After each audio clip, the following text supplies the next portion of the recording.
Pensez-vous que la souffrance ait été présente dans le Jardin d'Éden? Aujourd'hui, avec notre invité, Philippe Osnet, nous aborderons quelques interrogations théologiques relatives à la souffrance.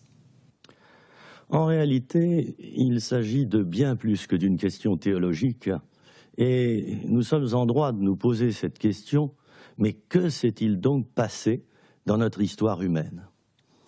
Alors, pour le savoir, un livre est là qui peut nous aider à comprendre ce qui s'est passé, la Bible, qui est la parole de Dieu. Le livre de la Genèse, le premier livre de la Bible, nous relate ce qui s'est déroulé dans le Jardin d'Éden au tout début, au commencement. Adam et Ève vivaient heureux dans le Jardin d'Éden. Ils gardaient et ils cultivaient ce jardin. Tout allait bien. Ils pouvaient tout faire. Ils étaient libres, mais il y avait un mais. Ils ne devaient pas toucher à l'arbre de la connaissance du bien et du mal, ne pas manger de ce fruit. Nous le savons, ils ont fauté. Alors, avant qu'ils fautent, la souffrance, selon ces textes, n'existait pas. La mort non plus. Il y avait la vie éternelle, le bonheur parfait, la perfection, le bien-être était assuré et on était vraiment bien dans ce jardin. La désobéissance d'Adam et Ève a tout perturbé. Et la souffrance, je crois qu'elle est apparue à ce moment-là. Et personnellement, je l'appelle un petit peu, la souffrance, la compagne du péché. Pas dans le sens des péchés, la compagne des péchés, mais du péché. Le péché étant un état de séparation d'avec Dieu. Alors, cette souffrance, elle est comme une empreinte en nous, les créatures.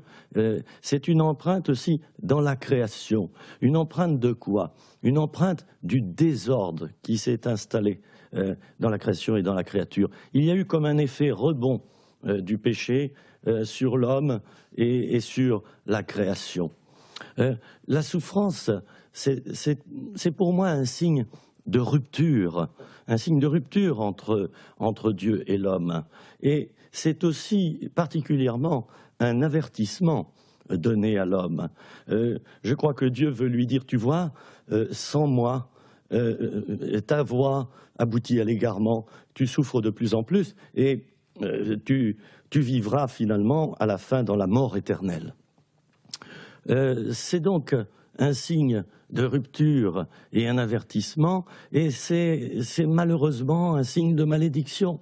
Le livre du Deutéronome en parle, les bénédictions et les malédictions, eh bien, malheureusement, les malédictions s'installeront de plus en plus dans nos vies si nous nous retirons de la vie avec Dieu. Il est souhaitable que la souffrance aboutisse en nous à une prise de conscience de notre état de séparation d'avec Dieu. Je crois que ça en est d'ailleurs en quelque sorte un signe, une piste. Nous devons arriver à réfléchir quand nous souffrons et nous dire que, voilà, il me manque quelque chose. Et la souffrance nous montre que finalement, nous sommes perdus sans Dieu. Là, j'aimerais dire que la souffrance est aussi, alors positivement cette fois-ci, et je le pense personnellement parce que je l'ai expérimenté, la souffrance est un instrument de formation, c'est un instrument de maturation, de purification, c'est un instrument de correction également dans certains cas, qui nous amène à davantage obéir. C'est vrai, je le redis, j'en ai fait l'expérience et d'autres croyants, d'autres chrétiens ont parcouru aussi ce chemin. La souffrance a été féconde dans leur vie dans ce sens-là. Alors, j'aimerais dire ceci encore, c'est que la souffrance, eh bien, elle disparaîtra à la fin des temps. Au paradis, dans le ciel, l'Apocalypse nous dit ceci, il n'y aura plus ni deuil, ni cri, ni douleur, car les premières souffrances auront disparu. C'est une bonne nouvelle. En attendant, il nous faut arriver à nous accrocher à la vie, à intégrer la souffrance, à la rendre féconde, et puis à tout prix à tenir jusqu'au bout. Jésus a porté nos souffrances à la croix. C'est à nous de faire l'effort aussi chaque jour de les lui donner.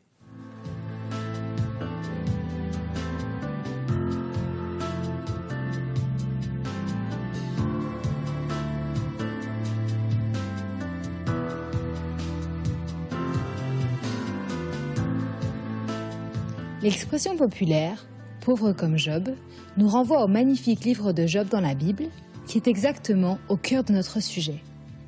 Est-ce que l'expérience de cet homme peut encore nous être utile ? Ce qui est frappant dans ce récit vraiment extraordinaire, c'est que nous pouvons entrevoir l'autre côté du miroir. J'aime beaucoup le livre de Job, je l'ai lu plusieurs fois et je conseille souvent à mes amis, à mes frères et sœurs de le lire, car il est profond, il est riche en signification. Alors Job, c'est un homme intègre et juste, c'est un homme droit, un homme qui prie, un homme qui est honnête et qui donne un bon témoignage de lui. Il a des enfants, il est marié, il a des troupeaux et tout se passe bien dans sa vie. De cela, Satan, l'adversaire de Dieu, n'est pas content et Satan va trouver Dieu. Satan va lui dire, mais oui, bon d'accord, ce serviteur Job, il est juste et intègre, mais s'il tombe dans l'épreuve, il va te maudire en face. D'ailleurs, c'était d'ailleurs Dieu qui avait commencé à discuter avec Satan à ce sujet. Alors, Dieu va donner l'autorisation à Satan d'être un instrument d'épreuve dans la vie de Job. Et là j'en parle avec crainte et tremblement parce que lorsque je vois les souffrances de Job, c'est terrible. En un jour, il va tout perdre. Il va perdre ses enfants, ses troupeaux, ses biens. Il va perdre sa santé. Il est couvert d'ulcères sur toute la surface de son corps. Il s'assied en tailleur par terre devant ses amis.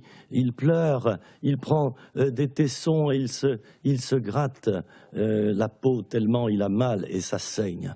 Quelle souffrance! Dans ce livre de Job, nous faisons connaissance avec ses amis qui vont pendant des semaines et des semaines discuter avec lui, essayer de le faire réfléchir. Mais malheureusement, ils se trompent en partie. Leurs propos sont incomplets et cela va déplaire à Dieu. Job réfléchit, il déprime, c'est vrai, il fait une légère dépression, mais par contre, dès le début, et c'est sa force à Job, dès le début, Job va dire « L'Éternel a donné, l'Éternel a repris, béni soit le nom de l'Éternel ». Oui, Job n'accuse pas Dieu de ses souffrances. Il accepte de passer par là. Il sait que Dieu est souverain et que de la même manière que Dieu permet l'affliction dans sa vie, Dieu permettra plus tard un relèvement. C'est important de méditer cette réaction de Job. Son épouse, par contre, là, se trompera tout à fait. Elle lui dira au bout d'un moment, mais maudit Dieu et meurt. Et c'est ce même message d'ailleurs que Satan, notre adversaire, le diable, nous susurre à l'oreille lorsque nous sommes très en difficulté. Il veut nous montrer que le mieux c'est de mourir, le mieux c'est de nous couper de Dieu et puis de disparaître. N'écoutons pas cette voix de l'adversaire. Job n'a pas voulu l'écouter et heureusement parce que les textes bibliques nous disent qu'après avoir prié pour ses amis, pour qu'ils soient pardonnés et bénis par Dieu, eh bien les textes nous disent que Job va recevoir le double de tout ce qu'il avait reçu. Alors, je le disais au début, il y a quelques instants, eh bien, cette histoire de Job est pleine d'enseignements pour nous. Elle est pleine d'enseignements et personnellement, j'ai vraiment appris lors de mes épreuves, en m'imprégnant de ce message de Job, j'ai appris en quelque sorte à louer Dieu pendant mes épreuves. Certes, je voyais bien que mes épreuves m'affaiblissaient, qu'elles opéraient une destruction en moi, mais pour prendre modèle sur Job, j'ai décidé moi aussi de dire, eh bien, merci Seigneur, merci mon Dieu, pour la vie que je mène en ce moment, et surtout merci pour ta présence. Tu es souverain dans ma vie. C'est très important de reconnaître la souveraineté de Dieu dans les bons et les mauvais moments, et dans tous les parcours douloureux que nous traversons. Il est primordial de ne cesser d'avoir les yeux fixés sur Jésus. Et là, nous sommes remplis de sérénité.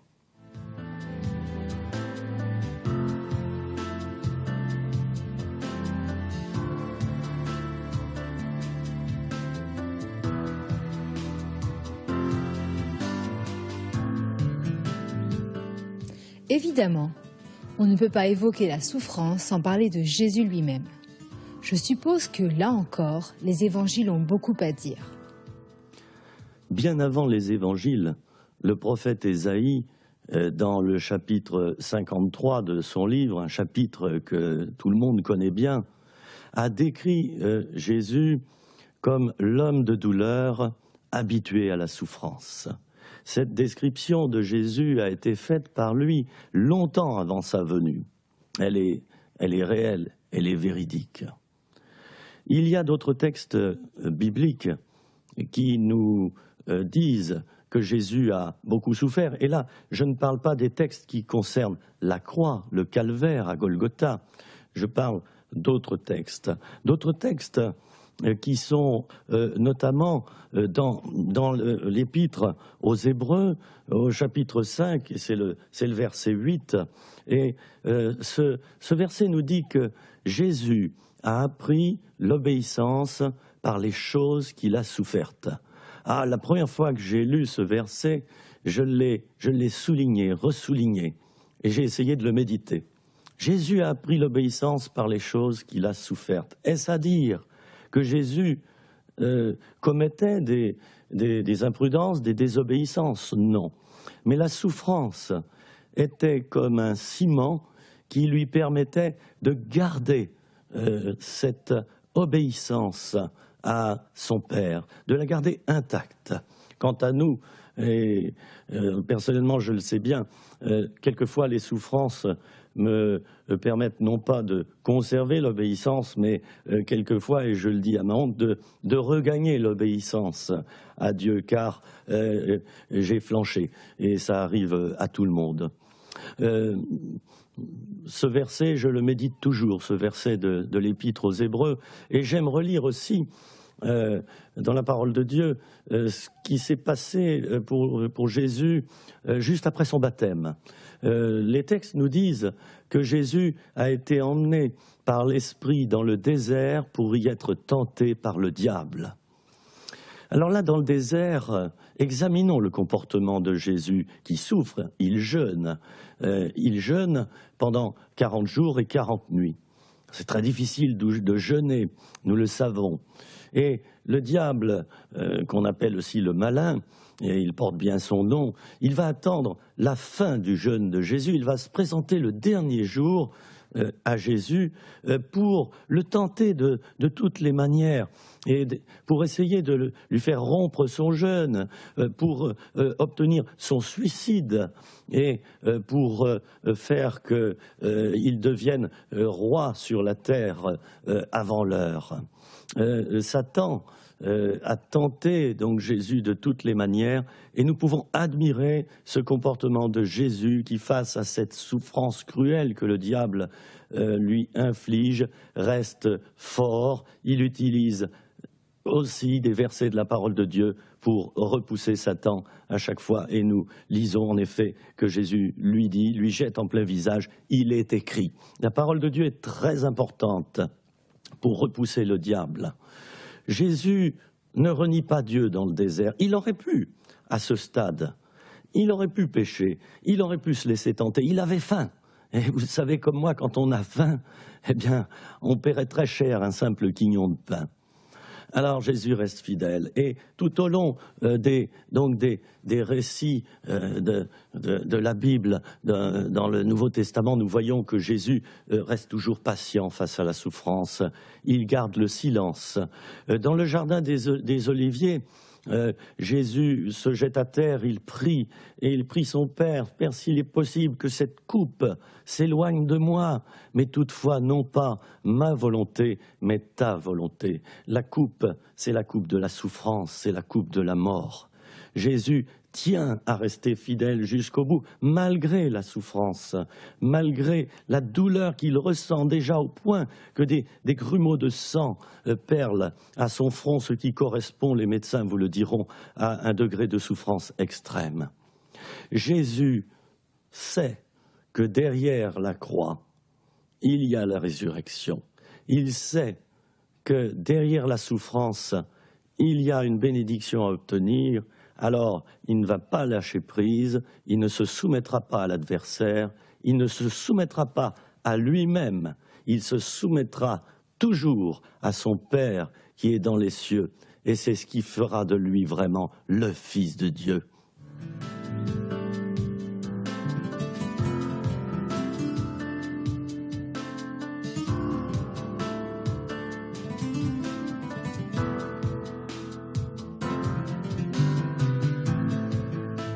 En définitive, faut-il plutôt voir l'épreuve de la souffrance comme une fatalité imposée par un destin aveugle et qu'il faut bien finir par accepter, ou au contraire comme une sorte d'école?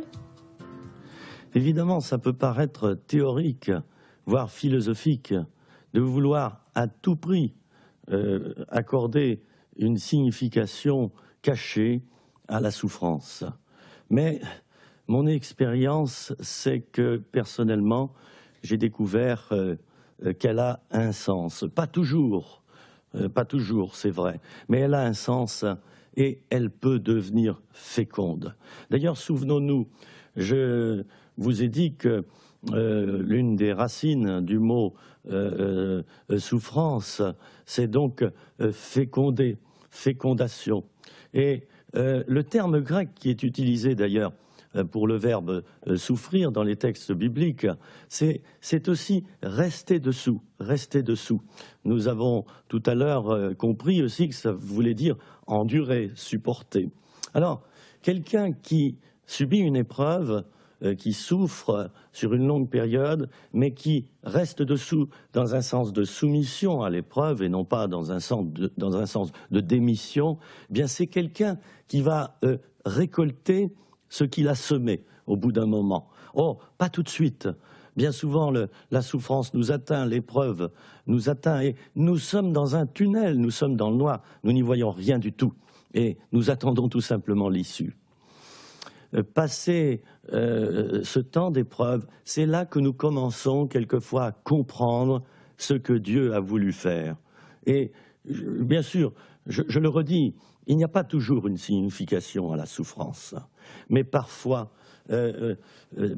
il y en a. Et par exemple, je vais citer le but formateur de la souffrance. Dans le 15e chapitre de l'évangile de Jean, il est dit ceci, que c'est que tout sarment qui porte du fruit, dit Jésus, eh bien, tout sarment qui porte du fruit, mon Père l'émonde, afin qu'il porte davantage de fruits. Ah ça m'a fait réfléchir lorsque j'ai lu ces paroles de Jésus, et je me suis dit, eh bien Philippe, si dans ta vie en ce moment, tu sens comme un sécateur qui est en train de te couper des branches, eh bien ne rue pas dans les brancards et considère peut-être cela comme le signe d'une bénédiction qui va survenir, car tu vas pouvoir porter davantage de fruits. C'est important ça. Lorsqu'on étudie l'histoire de Jonas, nous découvrons un autre sens à la souffrance. Jonas, nous le savons, avait désobéi à Dieu, il avait pris un bateau dans le sens opposé, qui se dirigeait à l'opposé de Ninive, à Tarsis, en Espagne. Et là, pendant le transport, pendant qu'il était en fuite, eh bien, la tempête arrive. Et c'est cette tempête qui a occasionné beaucoup de souffrance d'ailleurs à l'équipage et au capitaine du navire. C'est cette tempête qui va prévenir Jonas et l'équipage que quelque chose ne va pas. Alors, un poisson va en quelque sorte prendre Jonas et le faire repartir vers le port désiré. Il y a aussi un rôle correctif à la souffrance. Et dans l'épître aux Hébreux, nous lisons ceci, quel est le Fils qu'un père ne châtie pas? Eh bien, Dieu est notre Père, et il lui arrive avec douceur de nous châtier, de nous corriger pour nous montrer le bon chemin. Et tant mieux, parce que, en tant que ses enfants, nous avons besoin de cela. La souffrance, enfin, est quelquefois un test, une épreuve par laquelle Dieu veut voir ce que nous avons à l'intérieur de nous-mêmes. Comme dans le désert, le peuple d'Israël a été testé pour que Dieu puisse connaître les dispositions de son cœur. Dieu voulait savoir s'il était prêt vraiment à le suivre dans toutes les situations, y compris dans des situations de manque. Enfin, la souffrance est quelquefois le signe d'un avertissement. Et Job dira ceci: Dieu sauve le malheureux dans sa misère, et c'est par la souffrance qu'il l'avertit. Nos souffrances ne sont pas toujours vaines. Elles nous avertissent, elles nous testent, elles nous corrigent, elles nous préviennent, elles nous forment. Et malheureusement, je dois le rajouter, elles nous sanctionnent lorsque nous désobéissons gravement, et alors il nous faut revenir à Dieu. Essayons de bénir Dieu pour toutes les souffrances que nous traversons en fixant les yeux sur leurs résultats plutôt que sur le mal qu'elles nous occasionnent.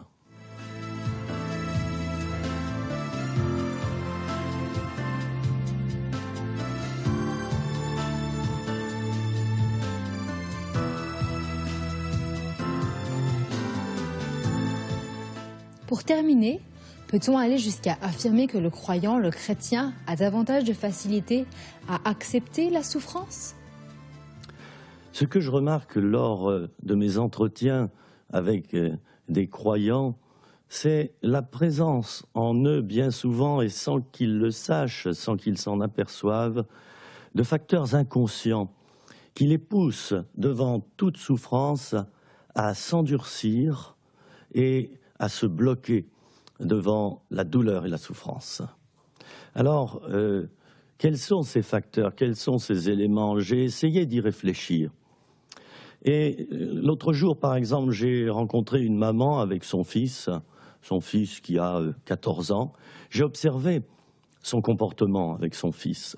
Et je me suis aperçu que cette femme pourvoyait au moindre petit besoin de son enfant à cet âge-là. Mais d'une manière excessive, elle le surprotégeait. Je ne pense pas qu'une éducation douillette qu'on donne à un enfant puisse l'armer réellement pour l'avenir, pour la vie adulte, où bien sûr, il y a des véritables montagnes devant nous. Il faut savoir être un alpiniste et escalader ces montagnes. Le meilleur moyen, eh bien, c'est d'essayer de le faire soi-même. Si quelqu'un d'autre le fait sans cesse pour nous, nous ne deviendrons pas un bon grimpeur. J'ai constaté également chez certaines autres personnes une hypersensibilité à la douleur. C'est comme si, au moindre effleurement de la douleur sur leur âme, ils criaient et ils ne supportaient pas du tout la moindre petite dose de souffrance. Et j'ai réalisé que cela se passe souvent chez des personnes qui, dans leur enfance, ont beaucoup souffert, trop souffert. Et il y en a de plus en plus dans notre société contemporaine, dans tous les pays, dans toutes les cultures. Il y a tellement de souffrance que celui qui se donne à Jésus-Christ, qui devient chrétien, eh bien, peut très bien ne pas avoir vidé son vase, son réservoir rempli de souffrance, rempli de douleur. Enfin, j'aimerais dire que dans certains cas, j'ai constaté, malheureusement, que certains chrétiens adorent le Seigneur, oui, c'est vrai, mais ils l'adorent pour recevoir de lui essentiellement du plaisir spirituel. J'appelle cela la religion du plaisir. Oh, ne rions pas parce que cette religion du plaisir est en train de s'installer un petit peu partout, d'abord dans le monde et puis même parmi les croyants. Oui, on veut du plaisir. Alors dès que survient la souffrance, on se bloque et on met les freins. Il y a chez certaines personnes une incompréhension du rôle formateur et purificateur de la souffrance, un mauvais enseignement ou pas du tout d'enseignement dans certaines églises qui font que les gens ne savent pas, ne comprennent pas que la souffrance est une sorte de bénédiction à retardement dans leur vie. Enfin, il y a aussi une séduction. Oui, j'utilise un mot fort, mais c'est nécessaire. Il y a une séduction dans certains cœurs. Par exemple, Paul ou Jacques ou Robert dira Dieu ne m'aime pas parce que j'ai mal. Il ne m'aime pas. S'il m'aimait, il enlèverait ce mal. C'est une incompréhension de l'amour de Dieu. Cet amour fait que Dieu est capable de nous plonger dans des épreuves où nous aurons mal, mais au moins nous aurons appris à gérer ce mal et nous serons devenus plus forts. Et puis, il y a une autre séduction qui s'est installée. Je souffre, je ne suis pas béni. Je souffre, je ne suis pas béni. Toi, dis donc, t'es béni en ce moment, parce que ça va bien, tu souffres pas. Là encore, c'est faux. La bénédiction de Dieu peut nous être donnée au milieu de souffrances terribles, qui sont, je l'ai déjà dit, une formation par rapport aux événements à suivre que Dieu suscitera dans notre vie. Enfin, il y a certaines personnes qui ont peur de souffrir et qui donc refusent cette souffrance. Pour terminer, j'aimerais dire que dans tous les cas, il y a un travail à faire sur soi-même pour comprendre quels sont ces facteurs inconscients en nous, les régler et les déposer devant Dieu afin qu'il y ait guérison et délivrance.